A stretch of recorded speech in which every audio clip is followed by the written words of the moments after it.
So can you talk a little bit about how to build a human capital strategy and what that looks like in terms of avoiding the trap of believing that this unicorn exists? Yeah, absolutely. I think having a human capital strategy is absolutely imperative and vital to the success not only of your data team, but the stakeholders you're serving and the organization as a whole. Um, and I would define a human capital strategy simply as the ability by which we leverage or manage our internal talent to meet business deliverables. And once we've identified, I spoke a little bit about this earlier, but identifying those business deliverables is absolutely key.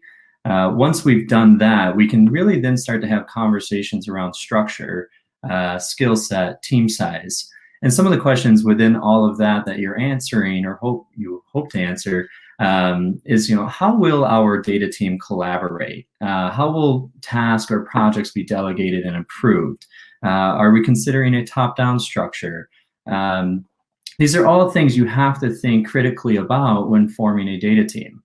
To your point, Emma, the second part of that question, the conversation around what we've talked about as the unicorn, and I think this is a hot topic in the data world right now, this particular individual or employee that can really manage all aspects of the data process. This is the end-to-end process, everything from master manipulators of data, strategists, communicators of data.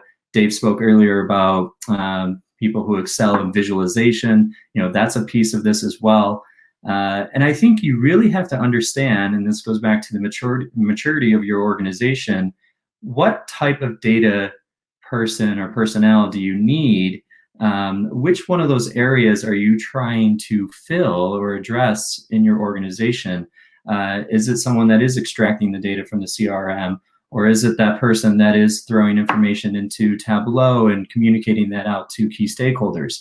Those are vastly different functions. And I think I personally don't believe you should have one or two people in your organization trying to cover all aspects of that. Our organization's doing it and doing it successfully? Absolutely, without question. But I certainly grow concerned about the individuals in that space. And again, this is where you might leverage some of those external partnerships to accelerate one of those particular areas. We've certainly had discussions around Tableau and the need for a vendor to come in and specialize and move the business forward in that regards.